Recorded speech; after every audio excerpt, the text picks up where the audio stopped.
earlier, when we are high school, we thought ki, let's make a presentation flashy. We add orange color, black color, red color, everything, make it a rainbow-like presentation.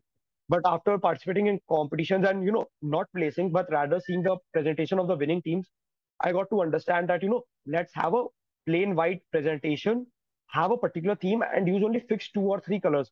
Let's not make it a rainbow colored presentation. So those were a few learnings, and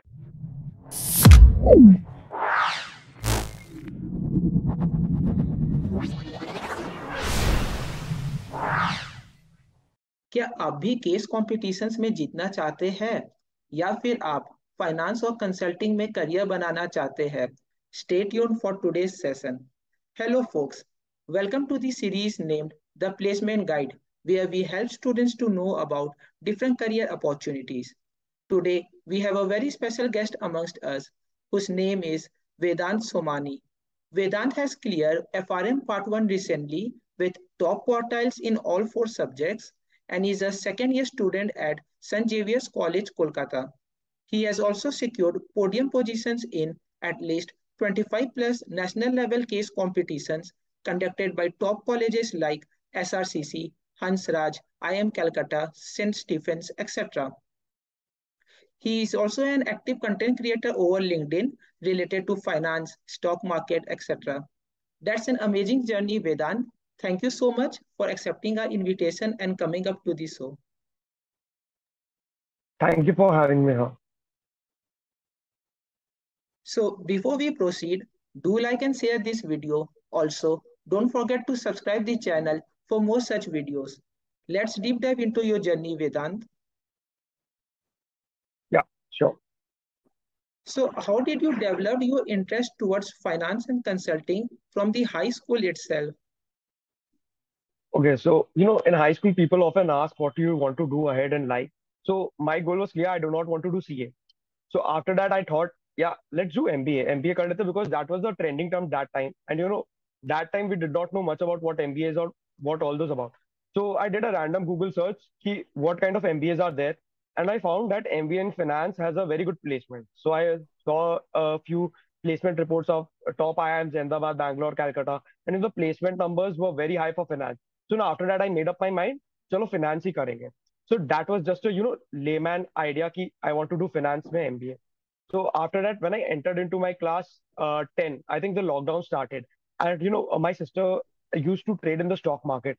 So from her, I started seeing like how is she making money by just looking at the phone and yes, cheese. So I decided, chalo, let's start trading. So I started gaining more knowledge. For that, I started using some resources like Zerodha Varsity or other resources on YouTube, free resources. I started learning more about the stock market. वहां से I developed my interest about finance. And then gradually I started trading in the stock markets as well. I learned technical analysis. I learned fundamental analysis. And after that, I started gaining interest in the research part. Then I came to know about investment banking. I came to know about private equity through, LinkedIn and all those things. So interest started growing. So that's why I decided ki, chalo, while I'm in college, let's pursue a course, a professional degree in finance. And FRM and CFA were two available options. Since I was not eligible for CFA, I went ahead and started with FRM. Now coming to consulting, so I did not know what consulting was up until class 11. So that's when I opened my LinkedIn account when lockdown started, and I started coming across posts from people from IIMs, posting that I'm glad to share that I've got placed into McKinsey, I've got placed into BCG, Bain, LEK Consulting, and other such things. So I was curious what this consulting is and all those things. So I started watching YouTube videos, what life in consulting is, how to get into consulting and all those. I came across the fact that the consulting life is really very lucrative. You get to stay in five-star hotels and all those things. You get to work on new projects. You get to travel a lot. You get to meet new people. I found that interesting as well. Plus, I saw that case study competitions was a very growing trend among college students and postgraduate students. But that time I was in high school. The only factor that helped me was that it was lockdown. So classes were online. We had a lot of time. That's why from there I started participating in a few case competitions, and from there my interest towards consulting deepened, and that's how the journey began. So that was an amazing journey, Vedant. Uh, Definitely, lockdown was a blessing in disguise for so many people, along with the online classes, so that different students get a chance to explore different fields, learning new skills, and many more. Right, I So, agree with that point. What advice would you give to a high school student who is also interested in participating various competitions similar to you during their school days itself? The first step is, actually participating in it and not being afraid. Step out of your comfort zone. For example, when I started participating in case competitions, we used to receive the case booklet. It was like 4, 5, 6 pages long, filled with text. That used to make me afraid. I used to just see the case and let it go. I didn't used to actually make a presentation or those things. But eventually, at one day, I and my friend, a good friend of mine, we used to participate together. We decided, let's work on this, let's make it. Although we didn't win, but we got to learn a lot from that making a presentation. So yeah, the first step is stepping out of the comfort zone. For example, the first competition that I ever participated in, that was in my class 11. I was on the stage and I was literally silent. I was totally embarrassed. I didn't have anything to speak because the other side, the other opponent had totally ambushed me. So, that was a moment where I felt embarrassed. From that moment, I started building my confidence, started improving on my public speaking skills. And that's how it helps. It's a gradual journey. You don't get good at competitions in a day. It takes a while, it takes months, it takes years to do that. Yeah, that's very true. Getting out of the comfort zone is essential, and it can be done only by taking simple, small steps. And from that, only a beginner can eventually become very skilled in a particular field. So, can you tell something about your experience at Tiger Global Case Competition as a regional finalist? So that was one of the biggest case competitions I have participated in high school. It's exclusively for high school students only. And I think by that time, I hadn't participated in many case competitions. So that was my first experience. We came across the case. It was, I think, a 14 or a 15-page case on the semiconductor industry, I guess. Semiconductor and automotive industry. We had no clue about that industry. And, that was a time when our board results were announced. So I was disheartened at that time. And, the morale was not that high. But still, I had a really good friend of, a good group of team members. So we picked up that, we started working on it. And I think it was a really great moment because, we got to learn so many new things about the industry. It was basically a case where we had to acquire a particular company. So we worked on that. We researched a lot. We talked to several experts in that field about the semiconductor industry and what various uses are there. After that, I think it took us 7 or 10 days to make up the entire presentation. We did qualify for the regional finals. However, we did not make it to the global finals because obviously there were some shortfalls in the presentation. But actually, that was a great learning experience, and that is the point from where our presentation, the way we present, the way we build our presentation, the way we design them, the way we research, that improved a lot because that was the first international exposure that we received, and we got to see how other high school students across the globe are way above us. So, that taught us an important lesson how we need to skill up as well, how we need to gear up. Yeah, definitely. That would have been really an amazing learning experience for all of your team members. And getting a good team to support each other members in difficult times helps a lot in the long run. So, how did you choose a suitable team member for different case competitions, as most of them are usually team event? Okay. So the main point here is it's advisable to stick to a particular team only when we are participating in case competitions. Why? Because different case competitions have different deadlines. For example, good case competitions, there are some case competitions that put you in a stressful situation. For example, over a period of 1 or 2 days, they'll give you 4 to 5 cases to work upon.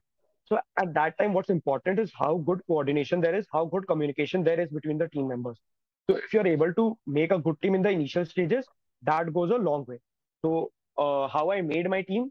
So I had a very good friend in school with whom I started participating in competitions, general competitions, not just case competitions. So we both had a good coordination. So we continue to be in a team, even we participate as of now as well.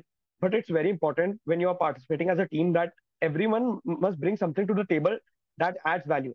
For example, someone must be good in designing because when you participate in case competition, designing your presentation is a very key element. The better your presentation looks, the better chances of placing. So you need to have a good designer on the team. You need to have a person, who is good at researching because when you're presenting case competitions at a good level, national level, you need to have good statistics. You need to have numbers backing your points. You can't just simply go ahead and give an idea. You need to have some data supporting it. So you need to have people who are good at research, people who are good at thinking out of the box ideas, you know. And finally, you need to have a person who acts as a leader, who can keep everyone in the loop, who can allocate the job properly, and who can prevent disharmony in the group. So that's how you build a team. Yeah, that's very true. Having a well-balanced team helps a lot in the long run. Exactly. So, what is your biggest learning by participating and winning in so many different case competitions? Actually, every competition has a learning method. Initial days is when I used to participate in competition, the learnings were ki presentation kaise acha banana hai, what all elements can we add, how can we remove these images and use icons or icons instead of it. You know, Earlier, when we are high school, we thought ki, let's make a presentation flashy. We add orange color, black color, red color, everything. Make it a rainbow-like presentation.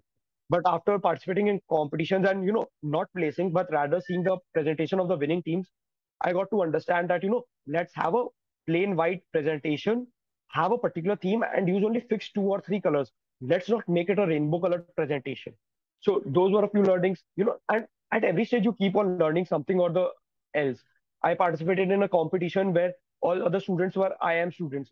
So that taught us how important it is to make a good, well researched presentation. Our presentation didn't have some key insights and statistics, but other teams had. And that's where we learned something from them. So it's an ever learning process. You keep on learning with every competition. Yeah, that's very true. Learning from each and every competition, both from the success as well as failures, is really essential. Exactly.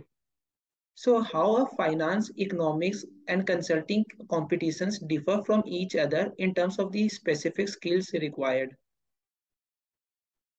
Right. So when we talk about finance competitions, case competitions, we see a lot of case competitions around mergers and acquisitions, uh, takeovers, all those things. So at that juncture, you need to have good grasp over financial concepts, a good accounting skill. You need to know how to read a balance sheet, cash flow statement, all those things. You need to know how to do financial modeling, DCF valuation. These are the basic things that you might need. But again, that depends from competition to competition. For example, international investment banking competitions require you to have those skills because you need to, incorporate all those things in your presentation. I participated in a finance case study competition where I needed to analyze the balance sheet, profit and loss statement, cash flow statement to identify the loopholes, red flags. So that was one kind of competition. I haven't participated in many economics competition, but generally they revolve around policy making, or something on those lines regarding poverty, unemployment, how to reduce the income gap, how to promote social inclusion, education, all these things. It revolves around all these things.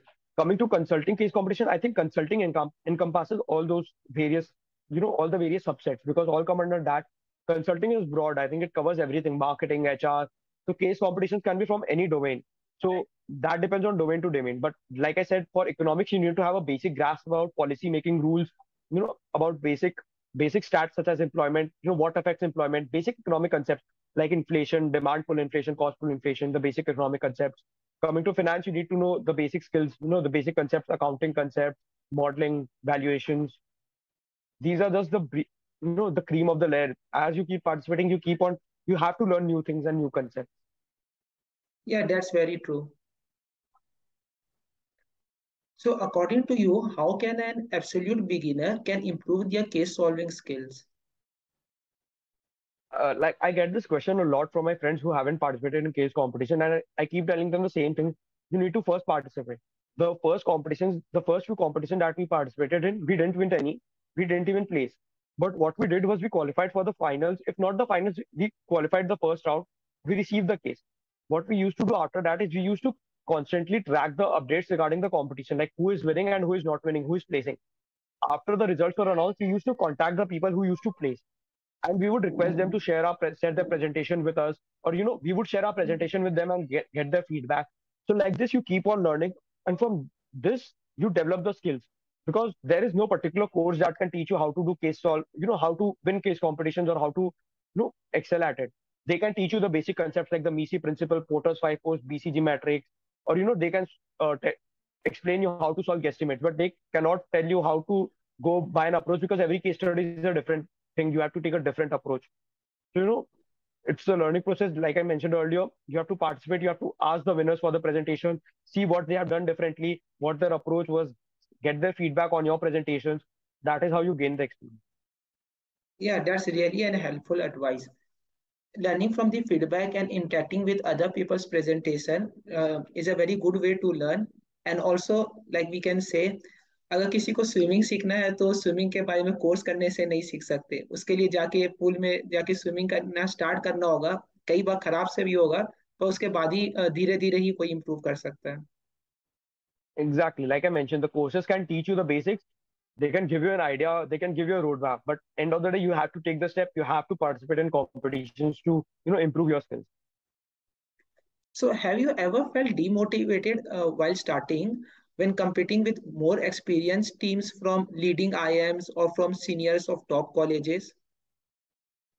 I think this is not something that should demotivate you. Instead, it should make you feel you're proud of yourself, that you are at least competing with, you are at least having that standard, that you are being able to compete with those people. Like I mentioned, there was a competition by IIFT, Indian Institute of Foreign Trade. I think around 6 or 7 teams were there in the finals of that case study competitions. Almost all teams were 7 to 8 years older than us. We were the only undergraduate team there. And in fact, while in high school also, when we used to participate in case competitions of SRCC or any other college, we used to be the only high school team. That gave us a kind of feeling that yes, at least we are being able to compete with them. That's a matter of pride. And after that, you have to learn from them. Main objective was learning at that point of time, because we knew we started early for this reason itself, that by the time our peers start competing with us, we will have a better advantage than them. We'll have a edge from them, because we have more experience and more learning. So I don't think this should demotivate anyone. Yes, in the initial days, it does feel demotivated when you're putting in all the efforts, you make that presentation, because in the initial days, it takes you a lot of time to make presentation, and yet you don't win competition, you don't even place, and you think that the judge was biased or anything like that, but that's not the case generally. you know so that's it. Yeah. Yeah, that's a really very nice perspective. Learning instead of competing should be a goal for every person. No, competing is important. You need to get into with a competitive mindset, because that induces you to win. The the excitement behind competition, that induces you to strive towards victory. But at the same time, we need to keep in mind that we are also here to learn some new things. So that helps. So, what was the biggest mistake that you committed in any competition till now, and from the learning from that experience? Right. So I think, like I mentioned, the Tiger Global case competition. So I'll give you a brief about it. It was a basically, like I said, a competition where we had to propose a company we had to acquire. We did all our research, but the biggest mistake we did was we came up with a startup. So since it's a private company, no public data was available regarding the finances. We made all our synergies, we made all the details. What lacked was the financials, and we didn't realize that it's a merger competition. And if you don't have financials, you don't have anything. So we made this mistake. We realized that when the judges gave us the feedback, that the biggest mistake we did was bringing on a startup to be acquired, and we lacked details regarding the merger. So that was one mistake that we learned. And from that, we always remember that whenever we are participating in competitions like that, it is important that we back it by some financial data, because numbers speak. Numbers speak. You can't just, like I said in the Mhm. beginning, you can't just go ahead and pitch anything. You need to have some data backing it. So it's very important while participating in competitions that you have some proper research behind it. You can read reports by top consulting companies. Like often we use citations from reports of McKinsey, PwC, Bain, BCG. They have frequent industry reports. We use various resources, credible resources, to quote some statistics. So that's an important lesson that we have learned. So, can you tell the name of some resources that were helpful to a beginner to develop their consulting skills? So, if you want to develop your consulting skills, I have been currently reading certain books. For example, Case in Point is a book. There are various consulting books. If you just do a random search, best books for consulting, case interview preparations, there are lots of books. In fact, lots of good schools like the IITs and IIMs. The consulting club of these schools have started releasing their own, consulting case books. It's really fun to, go through those, books, because they have very small cases, and they teach you a really good approach. I mean, you would never have imagined such kind of an approach as a beginner. So it's really helpful to, refer to those resources. You can simply go to the pages of IIM Ahmedabad, Bangalore, Calcutta. You'll find that they have some consulting resources. Apart from that, I attended a consulting boot camp early in my high school. I think that was organized by 180 DC of Sri Ram College of Commerce. That gave me a good insight about what basic principles was, like the MESI principle, the Porter's five force analysis, BCG matrix. These give you a brief understanding of how to approach problems, how companies can make decisions. These frameworks help a lot in that.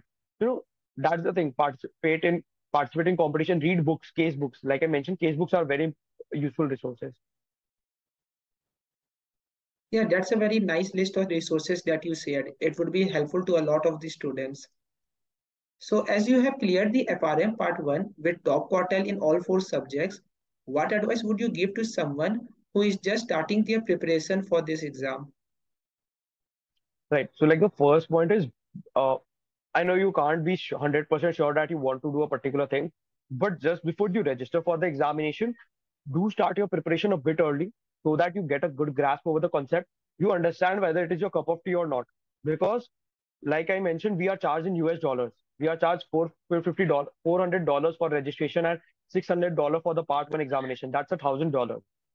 So, before making such big investment, do go through the curriculum once, cover a little bit of the syllabus so that you know that you are enjoying that subject. Because I've seen a lot of my friends who have started studying for FRM, but later left it midway because they didn't find it their cup of tea, they didn't find it interesting, they didn't find it their calling. So, it's really good to start early so that you get a good grip of the syllabus. And, like, don't make the mistake like I made. Don't just choose FRM because of FRM or any professional examination because of fear of missing out. You'll face that a lot when you're in college, when it comes to society, when it comes to competition, when it comes to internships, when it comes to professional courses. FOMO is like evergreen. You'll face it every time. So don't give in to that temptation. Although I enjoy the subject, but yeah, I agree that I chose FRM initially because of FOMO. So don't do these mistakes.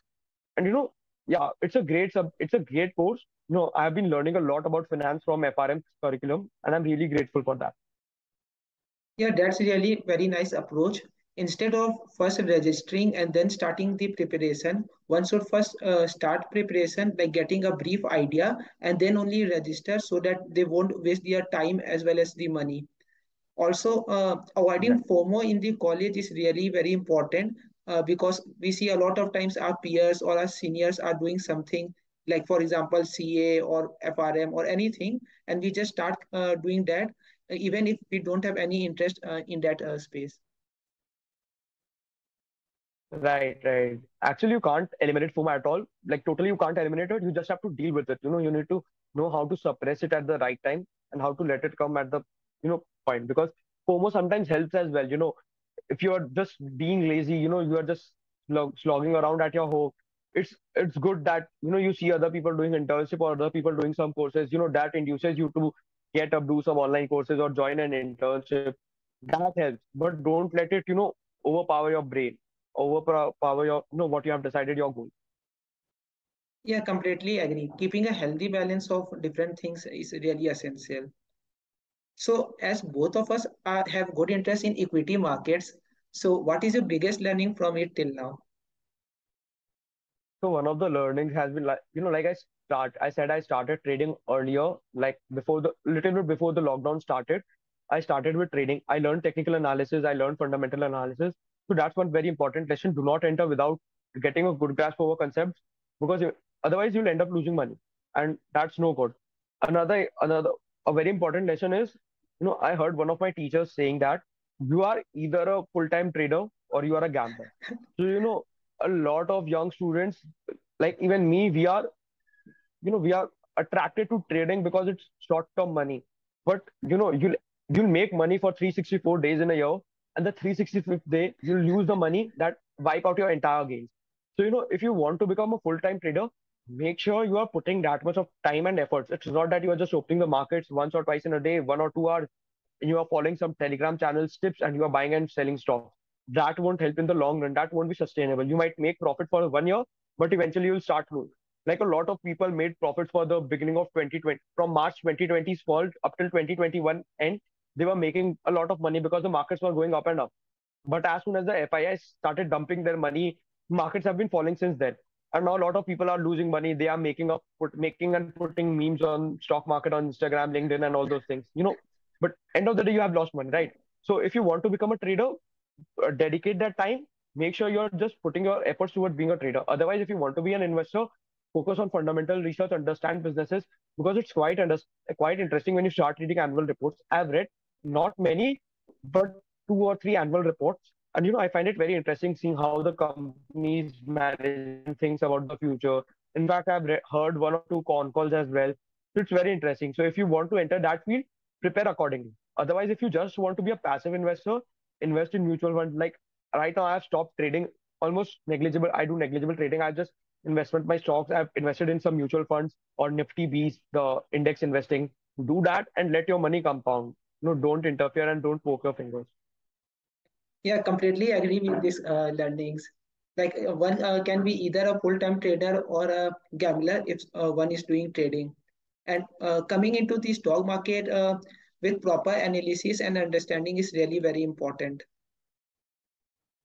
And Exactly. So like also, just I said, when you're planning to becoming a trader, you need to analyze all those things. You need to see the global economy, how the US markets are behaving, how the European, how the Asian markets are behaving.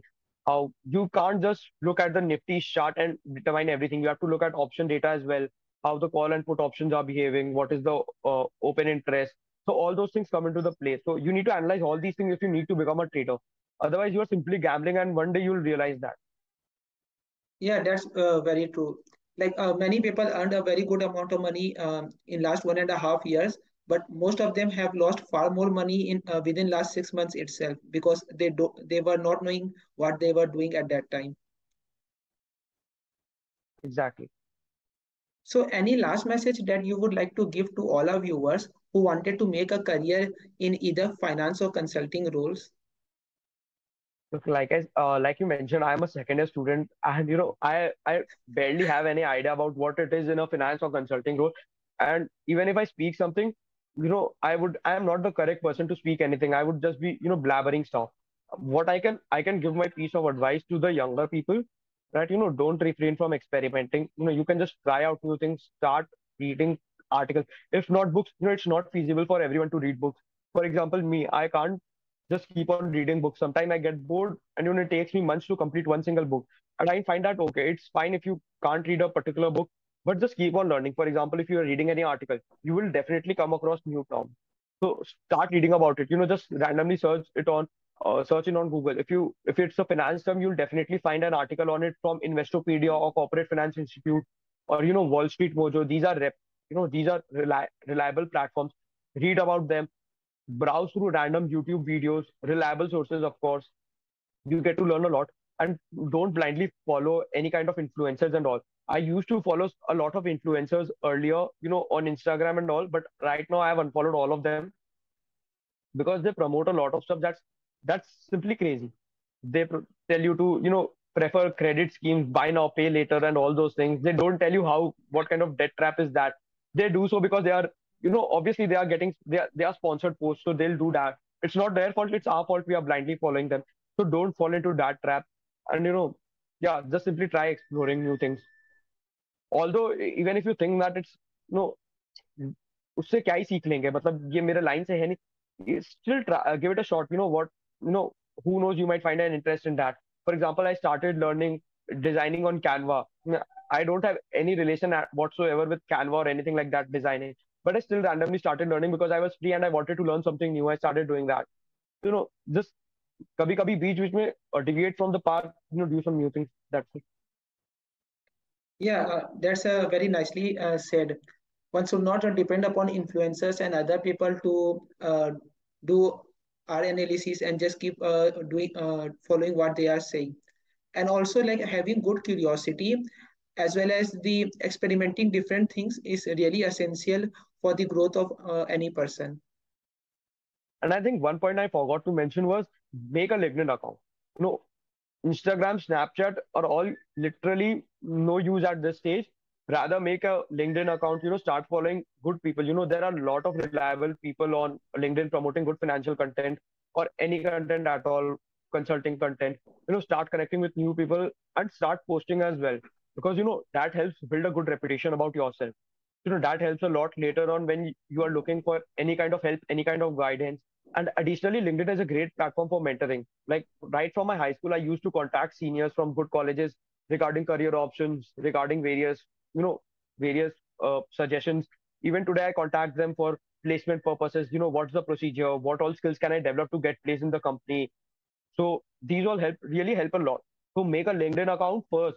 Instagram, Snapchat बाद में होता रहेगा. Yeah, that's very true. LinkedIn is really an amazing networking platform for all of the people. And also, like for the viewers, you can also see our posts related to finance, stock market, and others. Like we both are actively sharing our insights related to that, and there are many more much intelligent and more experienced people present on LinkedIn who are sharing so many insights on a regular basis.